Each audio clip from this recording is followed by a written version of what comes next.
Doing what we've been doing for the whole season. Getting reps on routes on the air, even getting reps when, say, some wideouts may be free, just getting extra passes with Drew, building that chemistry. Just practicing, getting reps. What have you seen from Dante this week after, his game on Saturday? Pretty much the same thing. He's come out, good energy. You see he's playing more confident, more faster. And you hope to see that from a guy like that. And, Does a big game help with that? When you're trying to kind of figure it out and break through, like when you have a big performance, does that help in your next week of practice? I think it does. I feel like he had a lot of confidence coming into, the week. Because I know me personally, we're coming off a good game. You're ready to get back to it, ready to see the new game plan and the new install. And, like I say, we all had a good intent this week, and all practice pretty hard, fast, everything. And how much more confident does a performance like you had at Maryland help you guys get into a huge game this week? Sort of going off of that, just the offense as a whole. Yeah, just showing us we got guys we could depend on who can make plays. So that's also going to be there Saturday. So definitely get an offensive, sense of trust. Drew made a point on Tuesday to say that, the coaching staff did a really good job putting you guys in a good position last week, calling the game, scheming the game. Do you get a sense that they're kind of onto something this week? What are the indicators for you guys as players that, okay, these guys that are coaching us, they're onto the right things, they're leading us in the right direction? I wouldn't say it's pretty much nothing different. It's the same thing every week. We get an install. You got new plays, like script for that specific defense, specific looks. I don't think it was pretty much nothing different this week. Got a good game plan. Like we've been executing at a high level this week, and hopefully it carries in. Well, it's going to carry into Saturday. Go ahead. I'm sure you have a sense for how highly Michigan is rated. How much do you guys view this as an opportunity to prove that you belong in that college football playoff discussion? Yeah, we're not looking to basically prove anybody wrong or right. It's definitely a great opportunity at hand. Shout out to Michigan, they're a great team. It's going to be a great challenge for our offense, defense, special teams, and I think we're prepared for it. Sort of going off that, you guys, you've played them twice. A bunch of your guys have played them twice and haven't beaten them yet. How much more fuel does that give you guys to go in there and get a win? Well, actually, I got a win COVID year. We went to Michigan. That was our first win of the year. So I beat them before. But like I said, great team. It felt like a great challenge, and, we prepared. When Katron's running the way he's running, when he gets on a roll and had a touchdown like he did at Maryland, what's that like as a receiver? To the pass game, run game. So, when they can get those huge runs, you like to see them, spring something. And Nick, I remember I walked past him last game, and I was like, yo, just go and break a 70-yard or something. Get us off the field quick, because that helps us too, keeping guys fresh. When you got great bats like that, it helps the whole offense. Were you on the field for his touchdown run, for Katron's touchdown run, the one that plowed in from 8 yards out?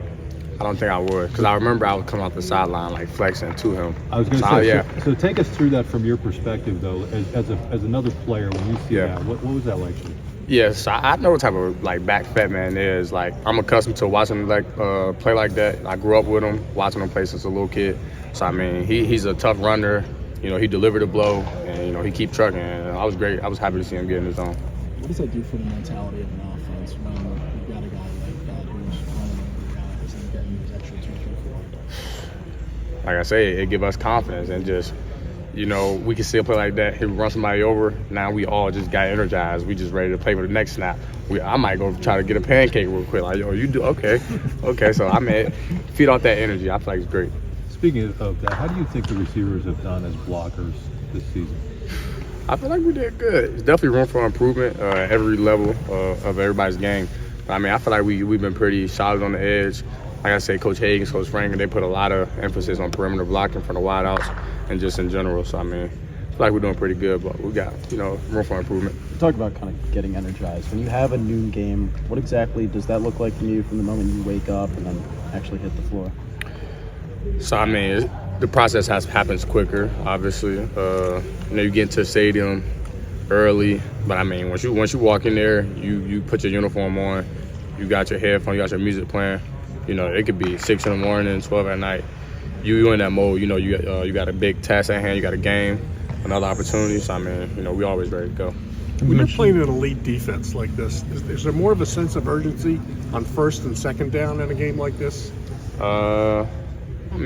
I would assume so, but I mean, like I said, great defense. But I feel like we practice against a great defense for 3 years now. So, I mean, I feel like we just gotta stick to who we are. You know, play our game, execute at a high level. You know, limit mistakes. And, you know, I feel like we'll like the results. You mentioned you've known Fat Man for a while. How have you seen him grow in the last couple of years here? Definitely from a maturity standpoint. You know, where he came from, where we come from. You know, it's just a new, different environment. But I feel like he's handled it well. He's building different relationships, making more connections. See him taking care of his body more. So I feel like he's definitely maturing.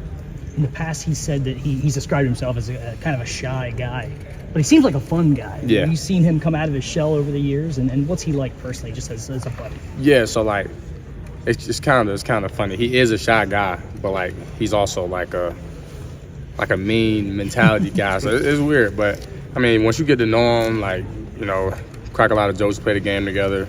You know, he's definitely an enjoyable guy to be around. But somebody outside looking in, yeah, he don't talk much. He'll be by himself, and he got that natural mean look probably. So they probably think he's an aggressive, just overly aggressive guy, but nah, real shy to himself guy. You know, fun to be around. KeAndre, you mentioned that Michigan has a great defense. What specifically about their secondary has impressed you or stood out to you when you guys have been studying up on it? That they all flat to the ball. You know, there's room to make plays, but you know they all just like our defense. They flat to the ball. So you got one guy, you make him miss, be ready for a group of them to come. So I feel like they're pretty sound, well coached group. Like I said, it's gonna be a great challenge for us, but we're ready. Coach Franklin told us a little while back that your matchups with Kalen King in the offseason were legendary. When you look back at those kind of grueling practices, how much do you think those prepared you for tests like these against a great secondary?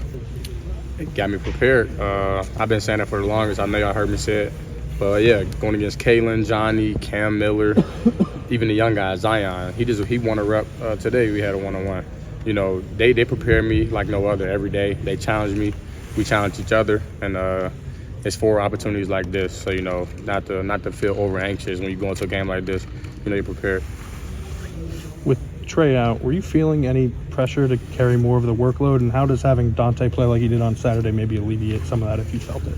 Yeah, so I wouldn't say necessarily any pressure, but like I say, it's a next man up mentality. You hate to see a guy like that go down. That's my guy, but whoever was the two behind him is next man up. Is your opportunity to come in and make plays and show the offense that we can depend on you and you can be trusted. So I mean, and it was great for Seat to have his coming out party just right there coming into a big game like this, because now, like I say, now the offense we trust the guys outside more, and we know he can make plays now.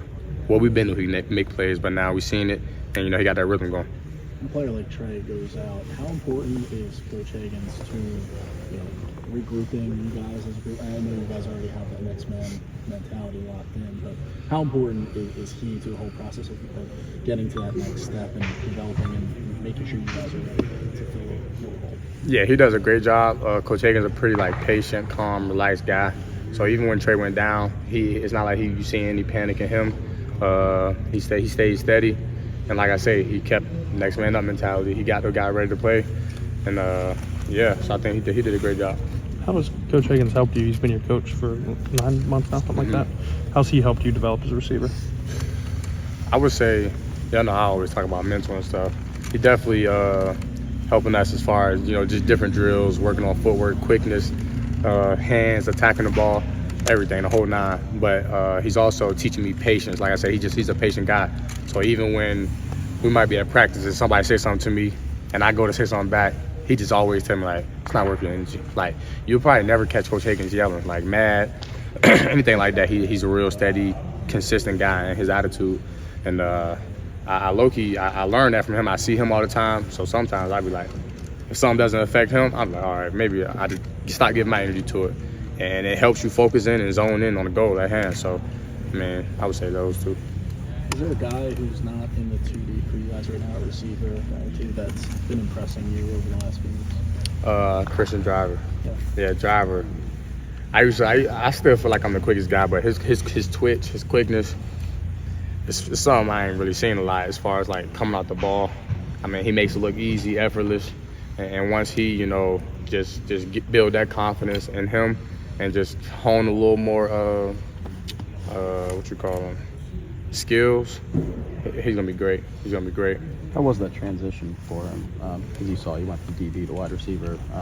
When exactly did it look like he was, kind of onto something and impressing? Day one. I mean, you could tell who his dad is. Obviously, he was coach. He wasn't just this raw receiver, and he'd been wanting to be a receiver. So I mean, he came over there like he was ready, like he'd been with us since day one, and he's only going to get better. Two more guys. How do you help a guy like that build confidence? Just taking him, not necessarily on my wing, but just telling him with words. I tell him every day, they can't mess with you. I said, they can't mess with you. I let them know that before every one-on-one rep. I let them know, lock in. I try to talk to him as much as I can. But he's also a pretty steady guy. He doesn't get up or down. And his process is his process. And when he reaches his peak, he's going to be a guy. How has he handled kind of waiting his turn? Because that could sometimes not be easy. Yeah, great. Like, you don't see him moping around. You don't see him no type attitude. He attacks every day. You see him taking care of his body every day as if he's a starter. So from the outside looking in, you'll think he's a starter. Seasoned guy. He's mature about like how he take care of his body, how he go about his business, stretch. And like I said, he come out here and attack every day. Thanks, Troy. Thank you.